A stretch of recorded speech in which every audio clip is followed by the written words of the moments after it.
Whew.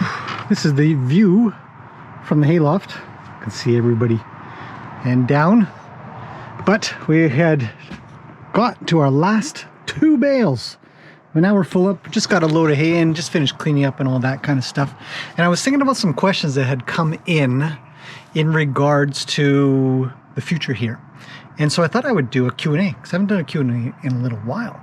And one of the most important things that I think I should talk about, especially since so many of you are here being incredibly encouraging, supportive, and kind, and complimentary and all that kind of stuff.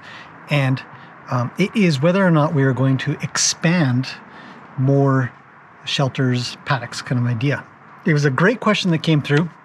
I responded kind of quickly to it, a little bit short and quick to the point. And the answer was no.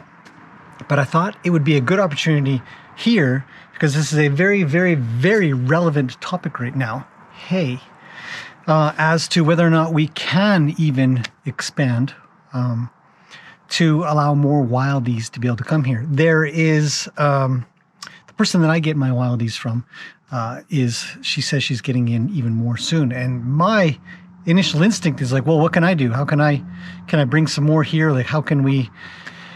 But there is a responsibility, like call it like a financial, a time, a commitment responsibility that I feel I must uphold over top of the desire to protect or train or rescue these wildies from going to slaughter. And what the last thing that I want to do is become a place that says, you know, I can't survive without your money. That's just not the case. It is very helpful when people get involved in the fundraisers here. We do the bracelets. That has been fantastic. Pretty soon we're going to be doing the paint by numbers. That will also be a little bit of a fundraiser to help pay for the hay. Come back to this. Hay has gone up a lot. My hay supplier has let me know the hay has gone up over $175 per ton, which means that every barn full of hay that we get, it adds on another $1,000 in cost. Now, in the grand scheme of things, obviously $1,000 isn't a lot, but over the course of getting horses in, having to get hay in, the course of the year, it adds up and up and up. And if we do end up trying to just keep on filling the place up, the property up with horses, then we must be able to feed them. And the other biggest concern is that there isn't really enough hay out there, although my hay supplier has said that there is. But the problem is that the hay suppliers, the guys that are in the fields and cutting it, are trying to get the very top dollar, which of course trickles down. So where we have to pay more. And I know some people over on the island, they pay well over $1,000 per ton. The island meaning that there's a island near here called Vancouver Island, and it's just off the coast. You take a ferry to get there, but to get hay there is even more. And yeah, they're paying a heck of a lot. And there are stories of people finding creative ways to not have to feed their horse properly or enough, or in some cases at all, as they also get sent off to auction and stuff like that. We don't want that here. We want to be able to be sustainable, both financially, both obviously to be able to get hay in and enough hay, where we're not running out. I mean, I knew when we got down to the 2 bales, it was a big deal. But I had been talking to my hay supplier all along, and he knew when he needed to get here. He just left it to the last minute, which was fine. It worked out. Obviously, here's the hay. But the cost is obviously a pain. And without being able to bring in other people's horses here, whether it's for boarding or training, you know, I wouldn't be able to even have as many as I've got now. I want to be able to be financially and time responsible. So the amount of time that I can dedicate to each one, the amount of care that I can give to each one, I want to be responsible in that. Because there are some, and I know of one local rescue who is absolutely not, and she is constantly asking people for money to even go so far as to have them pay for her phone bill. And I find that irresponsible, because if the phone bill isn't getting paid, then likely, you know, when you got to get teeth done, feet have to be done, regular checks have to be done, training has to be done. It's all a massive commitment.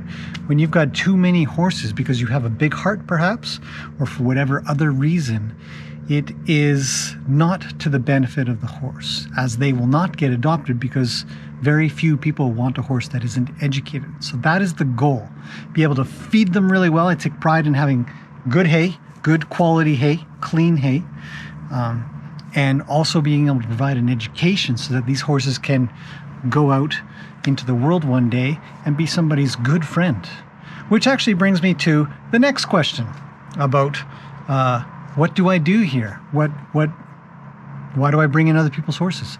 Do two things. One, we're trying to rescue wildies. Wildies are the Canadian Mustangs, the ones that are out on non-public land, but if they don't get rescued, they end up going to slaughter. The second thing is people bring horses to me to have them be able to be ridden, to be able to go out onto trails, to be able to get on a trailer, to essentially be acclimated to all kinds of things so that they are safer around their people, or if they're going to be adopted, then they're safer around, hopefully safer around the people who are going to adopt them. Hopefully they are savvy to be able to bring in a new horse. And on that note, another question that comes in, do you work with the people that bring their horses in? And I say, yes, I try to as much as I can. As much as they are willing to come here and learn from me, I will teach. Because in the end, the horse is going back to them. No matter what I do here, I can provide some kind of education, but it really does depend on the people who are going to be with the horse. So, that's 3 questions answered. Let's get a few more done. So I've been talking a little bit about the back trails and recently building a bridge. People have suggested obstacles for this trail system, and they're fantastic. Thank you for suggestions. One of them was a bridge, and of course we already had a bridge, but we needed another bridge. And I had a question on whether I should build an arched bridge or just a flat bridge. Would an arched bridge provide more of a challenge for a horse? And I think probably not. I think that a flat or arched is the same. I don't think either one is safer or more dangerous or anything like that. I think that the skill level to build an arched one is maybe a little bit further along. I think it's much easier to build a nice flat one. Hence I built a flat one. The next question that came in was, do you plan in your dreams? Because I always seem to be doing stuff. I do not plan in my dreams, although maybe a couple of people might be like, it seems like you plan a little bit, to not quite get things done in an efficient way, and you end up having to redo it. I'd be planning in my dreams, being that I'm not planning properly, but not the case. I do a lot of my thinking as I'm wandering around doing things. I see things that need to get done. I think, I think I can do that. And then once you make the decision to kind of get that done, just bam, you just get on with it. So it's when you spend enough time somewhere, it may seem like I'm doing an awful lot or something like that. It's just that I happen to be here, I see something, and then I think on it as I'm doing a bunch of other things. I think that's pretty normal. Okay, the next question has to do with Mr. Wild. And he does this thing with his mouth where he sort of touches my hand or touches my arm or something like that. And he sort of, not nibbles, but he uses his lips quite a bit. And people have been asking, what's with that? What is he doing? Is he grooming you? And the answer is, I don't believe he's grooming me. I believe he's trying to get my attention. And a lot of times horses will kind of start a little bit of sort of that playing, that sort of touching with their lips to kind of get a reaction, or even if it is to do with grooming, it's likely to get you to groom, to do some scratching. So I don't think that he's trying to do something, he's trying to search for a spot on me that I need grooming. I think he's more talking, saying, hey, pay attention to me, I want you to do something for me or with me or something like that. And as such, leads to the next question, why don't you let a horse groom you? Because they will likely bite you. And it isn't out of malice, it isn't out of intent to hurt, it isn't out of anything other than just that they, when horses co-groom, they will kind of go around with their lips a little bit till they find the right spot, and then they'll go chompy, chomp, chomp, chomp. So they're likely to do that to you. It can be dangerous. It doesn't mean that it's psychologically bad, but there is a case to be made that if you let a horse do that, you are risking your health, your safety, I guess you could call it. You could say that there's a chance that you're going to get chewed on. And it hurts when you get chewed on by a horse. So don't let them start it in the first place. Okay, I had a couple of questions regarding health. Actually, it was a really good one. Somebody said, why don't you quarantine new horses that come in? And this person had been watching Zulu or Maya. I think it was a very recent question. And it's a very valid question. There are places that do quarantine every single horse that comes through. We're not a very big community here in the Lower Mainland. Lower Mainland being sort of the lower left corner of British Columbia, Canada. Not a very big community. Horses that are around here, everybody kind of knows. There's very few vets kind of idea. So we all sort of know when there's something kind of going on. So a local horse for most barns will never be quarantined. But Annie, Mr. Wild, and we had a horse here that I nicknamed Little Miss. They were all quarantined because they came off of the range. When they come off of the range, we have to test them for Coggins, which will lead me to the next question of like what kind of diseases do you have to watch out for. And we have to take care of any lice, and we have to take care of any ticks, and usually worm them at the same time because it usually helps take care of the lice and ticks. In such a case, they'll be quarantined for at least a month, and we'll make sure that everything checks out and they're okay and they're healthy. But other than that, there isn't really a big need to quarantine here. So the next question is, what kind of diseases do you really need to look out for? And there's really kind of two. There's strangles, which is a pretty serious one. Some horses never come back out of strangles. It takes a lot of effort to bring them out, and it is highly infectious from my understanding. And then there's the Coggins test one, which is the anemia. Essentially, it's where horses get infected with a virus that causes them to be anemic, and most of them die. If they don't die, they have to be put down because there's no cure for it. There's nothing you can do. So if you get a horse that is test positive for a Coggins, then you have to shut down the whole farm, and every horse has to be tested. The horse that had it has to be quarantined. If any other horses have it, be quarantined. Test again. Any of the horses that have it, unfortunately, have to be put down. And the rest are, I think it's about a 4-month quarantine for the whole place. That you have to have a negative result. Now, don't quote me on that, but I think that it's pretty serious. So this are the two that are really quite serious. I had a question about Zulu. Her freeze brand on her neck. What is that? It's a good question. The freeze brand, so it's not a tattoo, it's a freeze brand, and supposedly they're microchipping horses, which actually supposedly isn't as good because not every place has a reader, so you can't check the horse out when it arrives somewhere, or if people are searching for a horse, they may not have a reader to read it. It's much easier to have a tattoo or a freeze brand. The freeze brands are for registering the horses that are going to racing. They must be registered in a central system so that they know the breeding, from my understanding, and any horse that doesn't have it can't race. Any horse that doesn't have it can't breed. You can't race any foals from horses that don't have freeze brands, that aren't registered, or tattoos, or a chip, I guess, as it is now.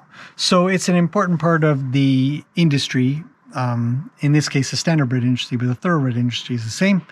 From what I've heard, I'm not part of either of those worlds, but that's the information that I'm aware of. So it's, it's essentially, if you look up what a freeze brand is, essentially they just freeze the area. It goes white. The pigmentation in the hair dies, and it stays white forever.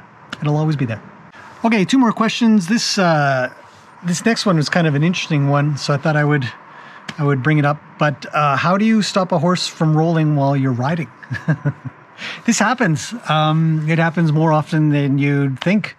Oddly, you're riding your horse along and plod, and suddenly they just kind of go down and start deciding that they want to roll. It's a big deal.